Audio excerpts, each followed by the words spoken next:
who checks for only wealth and not for his physical health shall fade away, fade away. Though some believe in diamonds and pearl and feel like they're on top of the world, they shall fade away. Hear what I say? The rich is getting richer every day, and the little that the poor man got, it shall be taken away. Do you hear what I say? Yeah, hear what I say. The man who worships silver and gold shall surely, surely, surely lose his own soul. Uncle Jasaneb, Dua Woo, Nature, Naturu, Dua Woo Amun Rapata, Dua Emyaku. We give thanks to the ancestors, we give thanks to the divine.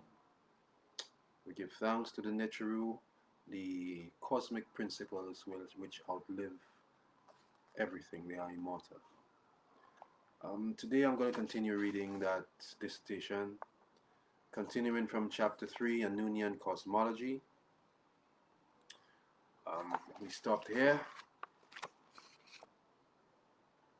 I believe.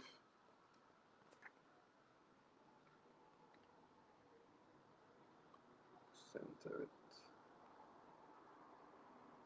Kepra, birth, Ra, maturity, Tem, complete or dissipation or death, Duat, which you have as Nu, which is rebirth. So Kepra is Kala, or birth. Ra is maturity, or what they call the red, Tukala. Then you have Tem, which is also November, or the white. And we have Nu, you have the Duat. In Kikongo it would be Musoni, rebirth, or the yellow. So Kepra would be black, Ra, red, Tem, white, and Nu would be yellow. This is the KEMETIC interpretation of the Congo or Kikongo cosmology, or the Kikongo cosmology coming from the KEMETIC cosmology of birth and rebirth, the continuing cycle of life for everything. Okay, continuing. Before further discussing the significance of the Duat, a brief discussion about the forces comprising the unseen and material realms is in order. Examining the Anu cosmology, nature created the forces comprising the unseen and material realms subsequent to nature becoming out of Nu as Kepra. To recapitulate this point, we turn to an extensive excerpt of the Anu cosmology. It goes, I am the one who came into being as Kepra. I am the one who created all that came into being, who created all that came into being, everything that came to be. After coming into existence, all other things were created through my mouth. Nothing existed in heaven or in earth, no plants, no creeping things, and no places before I created them out of Nu, the primeval water. I could not find a standing place, therefore I worked a charm from my heart. I found my standing place in Ma'at, and created all my attributes. I was alone, for I had not yet spit out Shu and Tefnut. Neither did there exist another who worked with me. I made a place in my own heart, by my own will, and created the multitudes of things which came into being of births, from out of the things which came into being of their births. Shu and Tefnut, Geb and Nut, give birth to Asar, Hiru, Kent, and Maati. Set, Oset, Nephet. In turn, their own offspring gave birth and increased the population. End quote. Therefore, the multitudes of things which came into being of births, from out of the things which came into being of their births, occurs after the movement of Ra'atum through the varying stages, beginning with Kepra. Though the excerpt above does not include the term Necheru, later sources, in particularly the Pu'emheru, refer to that which nature creates as the things. These things are the Necheru, or the many manifestations of nature, as both the unseen and material realms. Creating existence accordingly, nature brings itself into existence as the unseen forces first. This initial act of creating existence provides a template for that which becomes the material realm. We can view the unseen forces as the potential to exist as material realm. Yet the Anu are able to identify that the forces exist on the unseen realm because of their qualities manifest as or in the material realm. That is, the Anu identify Shu, Tefnut, Geb, Nut as air, moisture, earth, and sky accordingly. But these material properties only exist as a result of their potential to exist from within the unseen realm. Similarly, the Anu suggests that the unseen forces Shu, air, Tefnut, moisture, Geb, earth, and Nut, sky, give birth to the unseen forces Osar, Hirukent and Maati, Set, Oset, Nebhet, which also manifests in the varying experiential realities and material forces. Simply put, these unseen forces, the Necheru, are the human personality, characteristics, and the environment. As the cosmology dictates, the Necheru are the offspring that give birth and increases the populations. Within both realms, the Necheru manifests as the following: Osar, oneness; Oset, remembering; Set, dismemberment; Nebhet, assistance; and Heru, will to remembering. For the Anu, the Necheru are the ecosystem, seemingly human-engineered infrastructure and human biological and physiological structures. Planets and planetary formations, seasons, weather, bodies of water like the Nile mentioned above, animal and plant life, human cultural groupings, human thinking and behaving, and even cities, housing, economic infrastructures, social formations, governments, etc., which human ingenuity creates, are the unseen forces as Necheru expressing themselves as the material realm. Nature and its manifestation as Necheru are then omniscient, omnipresent, and omnipotent.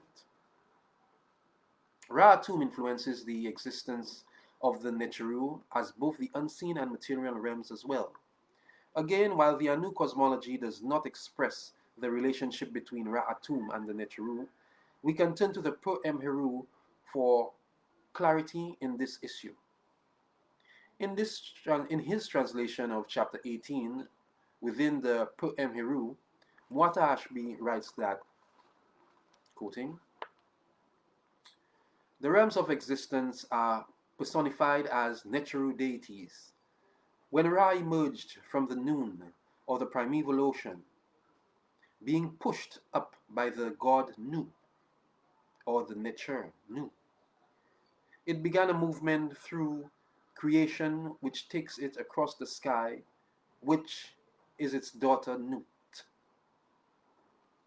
It has a Mandet Day boat, and a Meskeket night boat.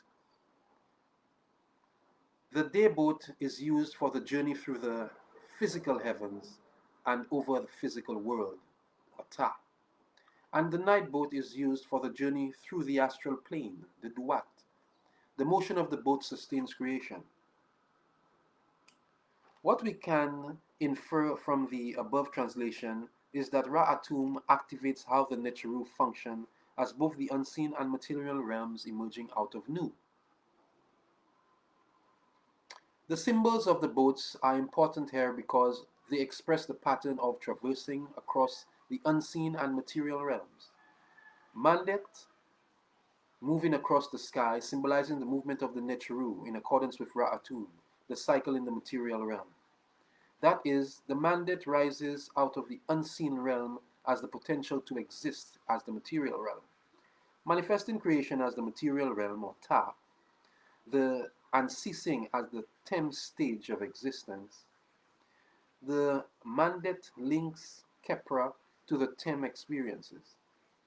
The Meskektet boat, the Anu believe, carries that which is in the material realm to the Duat, the land of the departed that exists within both the unseen and material realms.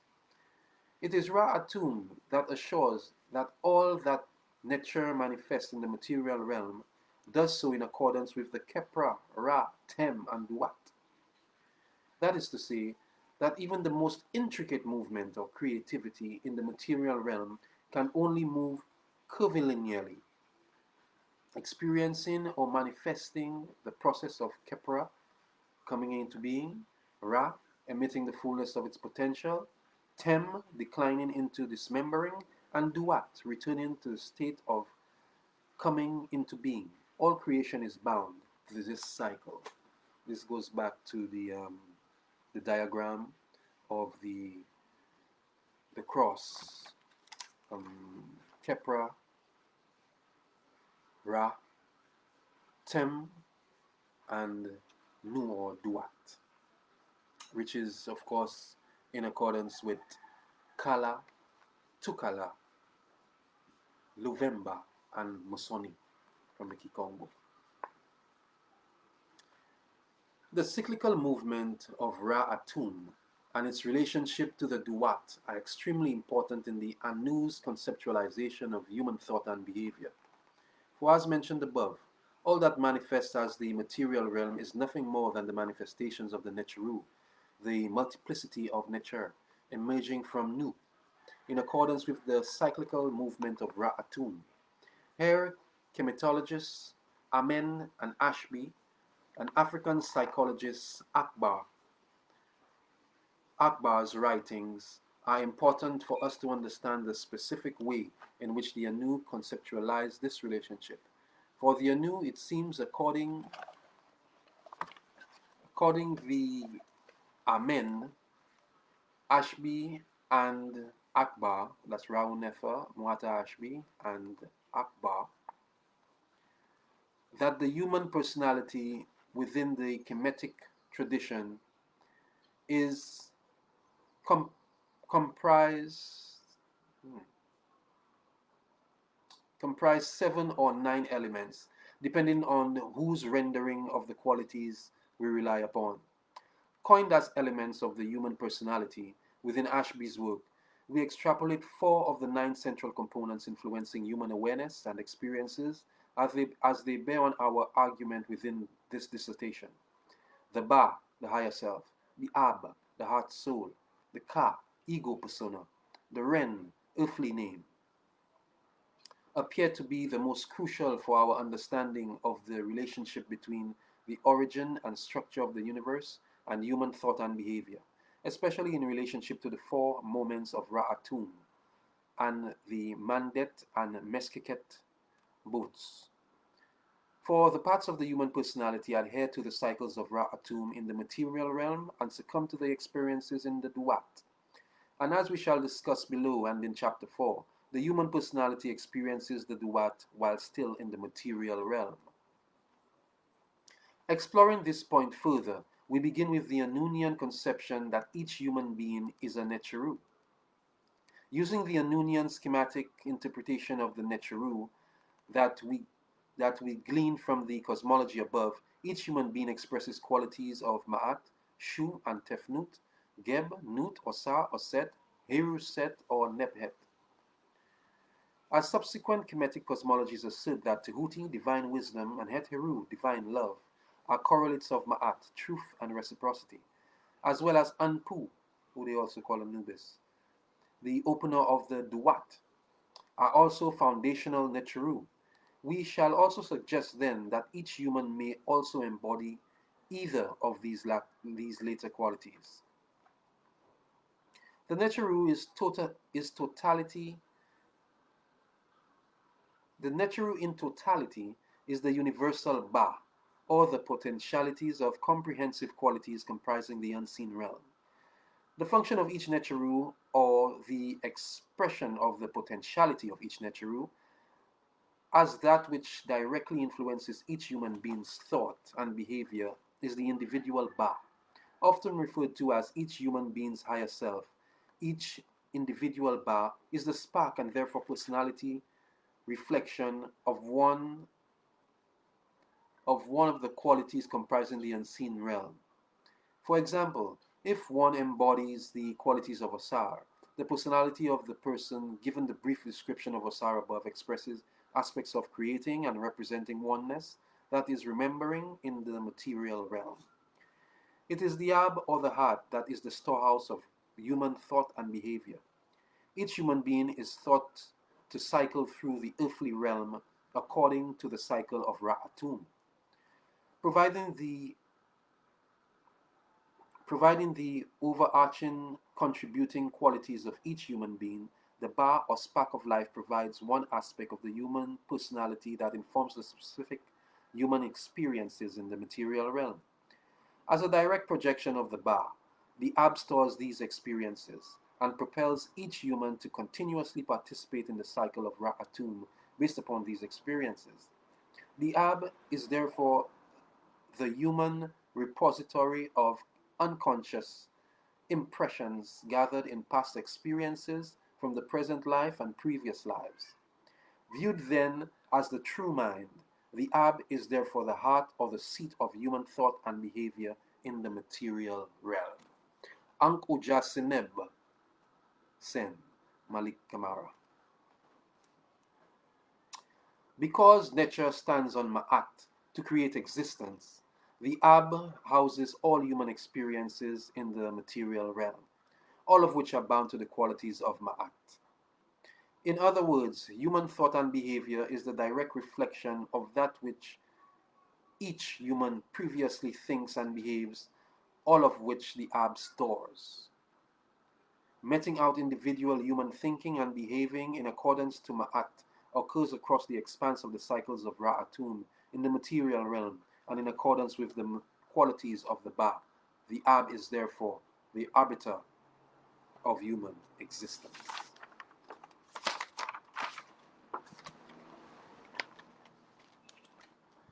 There is a reciprocal relationship between the Ab and that which the Anu consider the ego aspect of the personality. Within each human being, the Ka is the element of the personality and is most expressive of human desires in the material realm. Not to be confused with affective experiences that move each human towards communicating with the Ba and other humans, the Ka is the aspect of the personality that creates further experiences in the material realm based upon these experiences that had been stored in the Ab. According to Ashby, the mind, Ab, is seen as the source of incarnation coming into being because it contains the desires and illusions, Ka, which compel a human being to be born to pursue the fulfillment of those desires. While the Anu consider the Ba to be the higher self that influences each person's thoughts and behaviors, the Ka, through the filtering process of the Ab, grants each person personal patterned distinguishable qualities, such and desires, passions, fears, and esteem, which influence intricate thoughts and behaviors that motivate one to traverse the cycle of Ra'atum or reincarnation. Simply stated, each Ka is both the reflection of the quality of a Neteru or Ba and the continued effect of engagement with the material realm on the individual Ba. The Ren for the Anu is the element descriptive of the life force of existence. Ra'atum in the universe that creates and identifies the Ba and the Ka of each human being. During the onset of creating the unseen realm, nature relies, as mentioned supra, on the life force of creation, Ra'atun, which is the force that allows Neteru to continuously create out of Nu.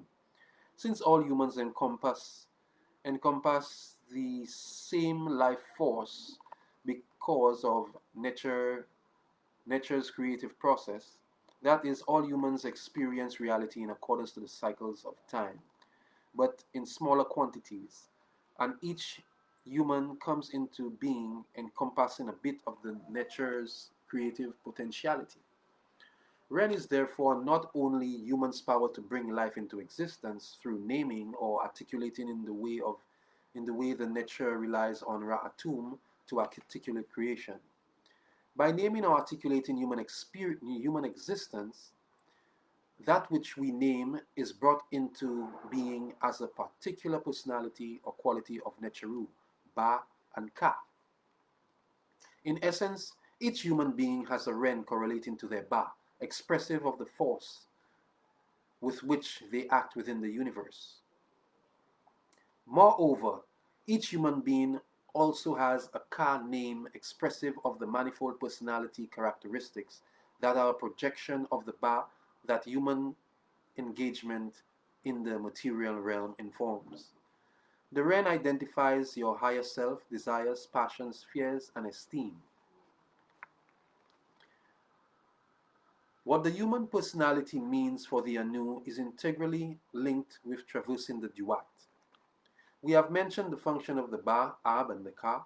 Having completed these discussions, we can now explore the Anunian conceptualization of the Duat as the land of the departed, where interplay between the Ab and Ka takes place prior to human existence, manifesting in the material realm.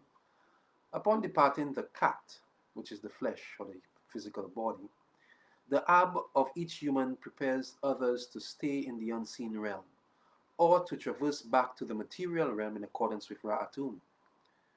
Preparation for either path occurs because nature stood in Ma'at at the onset of creating the unseen realm.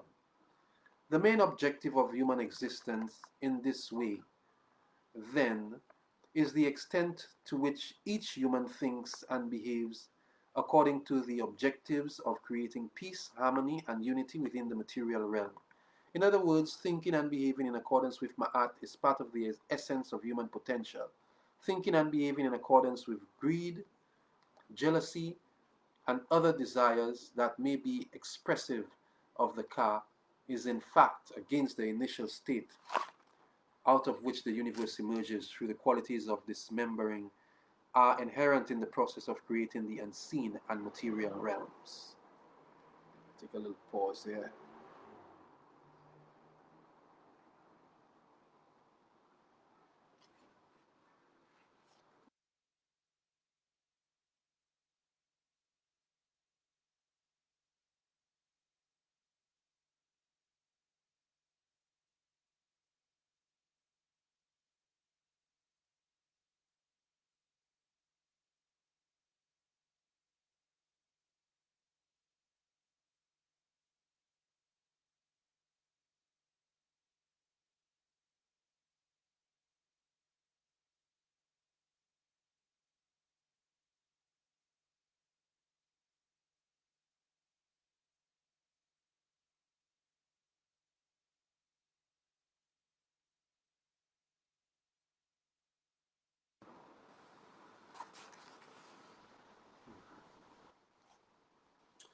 The objectives of the Ab and the Ka.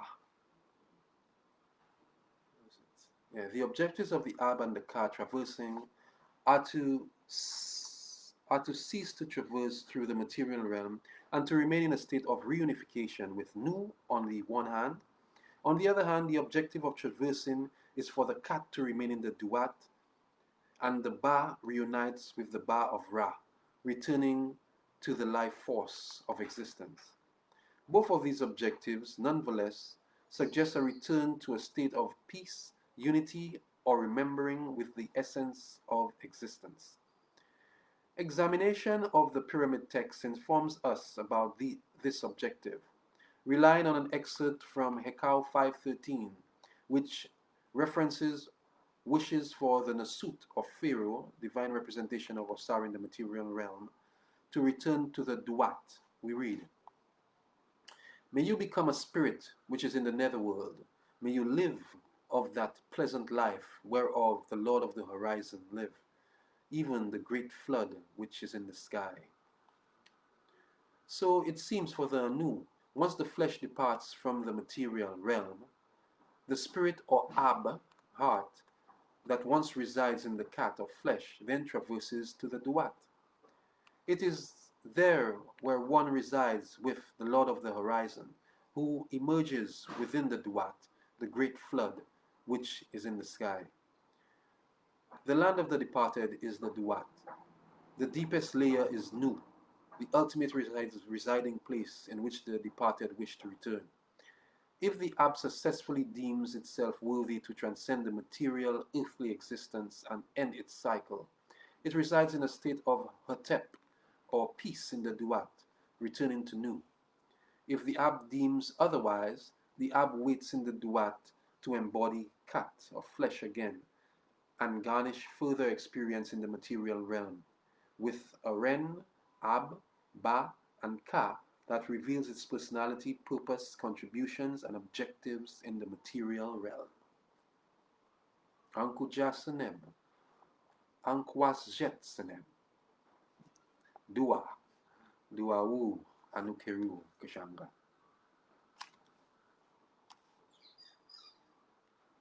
Where was I? What is interesting is that the specific location for the land of the departed is in fact a material location. On the other side of Ma'at, relying on the sun, the Anu suggests that the duastic state of Ra'atum,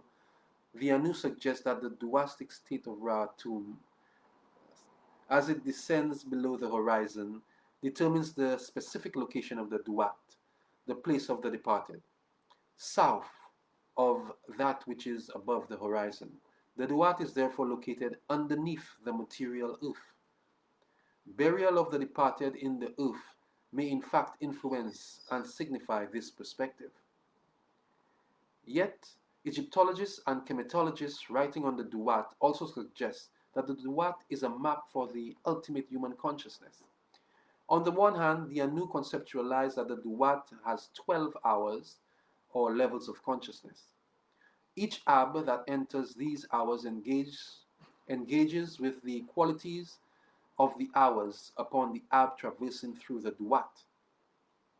The state of undifferentiated experience, Nu, as mentioned in the most essential and deepest level of consciousness, the sixth level of consciousness, leading up to and emerging out of this sixth level were 11 levels of consciousness, each of which in some ways reflect the qualities of Kepra, Ra, and Tem moments and experiences in which the Ab must endure.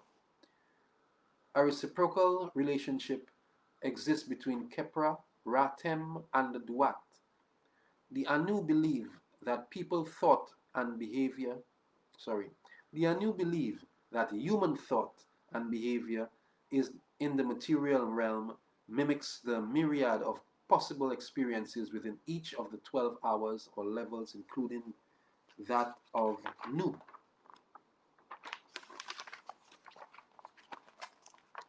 The experience each Ab endures during its embodiment in the material realm directly influences its experience in the Duat. Experiences within the 12 levels of consciousness consist of all the possible emotional qualities and experiences within the material realm. From the cries of tribulation to the cries of happiness, the Anu think that the Duat is the location that houses varying emotional experiences, including the state of absolute existence, Nu, where time and space are non-existent. It is indeed possible for the Anu and the human Ab. It is indeed possible for the Anu that the human Ab is to remain in Nu, a state of eternal oneness, only if one thinks and behaves accordingly while in the material realm. In this way, the duat and human experiences are projections of each other. They are intertwined and reciprocal like the universe. Humans, in fact, function as the deepest level of the duat, nu, while residing within each stage of Ra'atum within the material realm. Returning to Ashby's Anunian theology, we read Ashby's interpretation of this process. The passage deserves to be reprinted in full here. It reads, "That which is the place where nothing grows is the place of absolute stillness. It is a region that is devoid of forms or mental concepts of any kind. It is the place which is hidden from that which is in motion, the relative reality.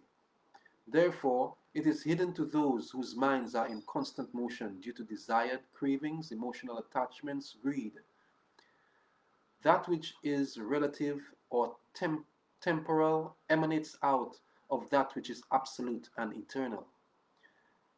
The relative reality emanates from this hidden place of stillness. It is this place of stillness where one must go and have communion with God or communion with nature.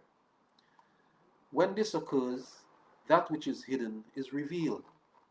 Ashby's major, Ashby's major point in interpreting the Anunian's relationship between the Duat, Nu, and human thought and behavior is that humans can think and behave in accordance with emotional attachments, greed, and other fragmenting qualities, or humans can think and behave in accordance with the oneness of the universe. These former mentioned qualities reflect the antithesis of unification of Nu. Instead, these qualities reflect the potential for differentiation out of which nature creates the unseen and material realms. The later mentioned qualities, however, reflect the hidden possibilities of thinking and behaving with the acknowledgement that the unseen inform the seen, and that greed, anger, etc., causes further separation from Nu. The duat then represents not only the experiences that humans endure based upon the quality of thinking and behaving in the material realm. The duat is also the representation of the potential for humans to think and behave in accordance with nature and Nu, a state of oneness in existence. In this state, humans are aware of themselves as more than material. They are aware of themselves as interconnected and interrelated to supreme existence. We shall propose one final point in the discussion of the duat, evidence supporting the idea that the geography and characteristics of the duat exist within the material realm is non-existent within the Anunian cosmology. I propose, however, that if Ra'atum sets the pattern for all that is in existence to cycle, then that which is in the material realm also adheres to the cycles of Ra'atum.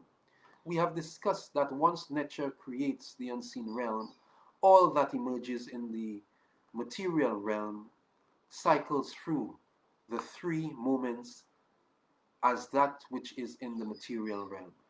If we consider these points, then we can suggest then that the material realm also experiences the four moments. What we have also already proposed is that the four moments of Ra'atum also influence the creation and sustenance of all that is in the material realm. Therefore, the southern orientation below the horizon and qualitative characteristics of the duat exist, for example, as specific phenomena and experiences comprising the material realm.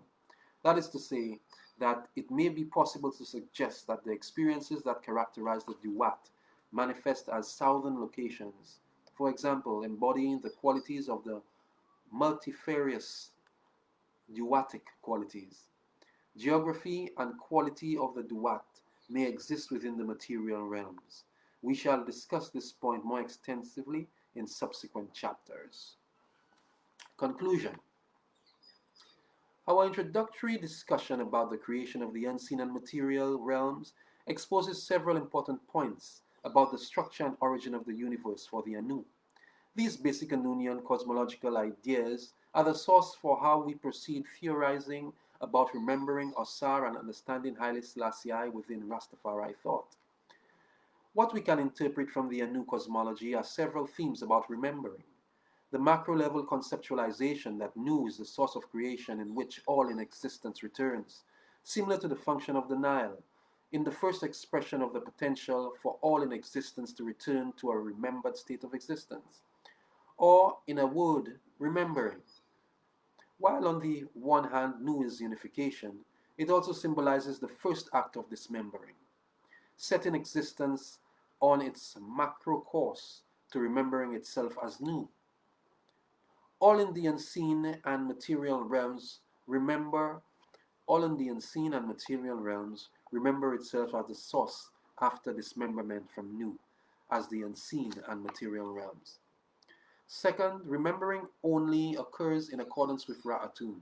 In order for that which comprises the unseen and material realms to remember itself as Nu, it does so by the life force of Ra'atun, cycling through the stages of Kepra, coming into being, Ra emitting the fullness of its potential, Tem declining into rest, and Duat returning to the state to coming into being.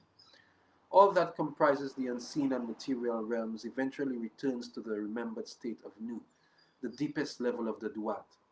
This curvilinear and continuous process impacts all that exists, from the movement of the material sun, creating time, to geography and qualities of experiential reality as they manifest as the material realm. Purposive existence as both the unseen and material realms is to remember itself as Nu. Third, it is indeed the objective of human existence, according to our analysis of the Anu cosmology, to participate in the process of remembering. Each human personality comprises the Ba, Ab, and Ka, and continues to traverse into the material realm to have human experiences. The ultimate objective is to live in accordance with Ma'at, an interdependent and interrelated way of thinking and behaving in the material realm.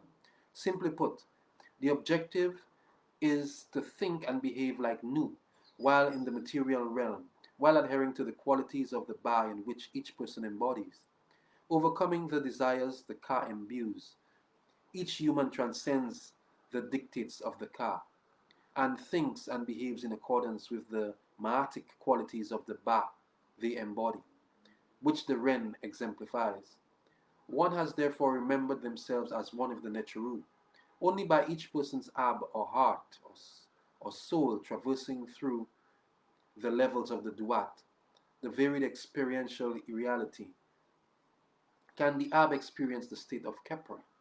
Moreover, if the Ab successfully overcomes the necessary engagement with the varying forces comprising the Duat, the Ab may in fact remember itself as Nu in the depths of the Duat. Remembering in this way mimics the remembering qualities of Nu, provides the objectives of human existence, and for our work here sets the major symbols for our challenge within this dissertation. Though what we have discussed does not outline the specific function of Osar and its relationship to remembering, our goal within Chapter 4 is to place Osar within the context of remembering.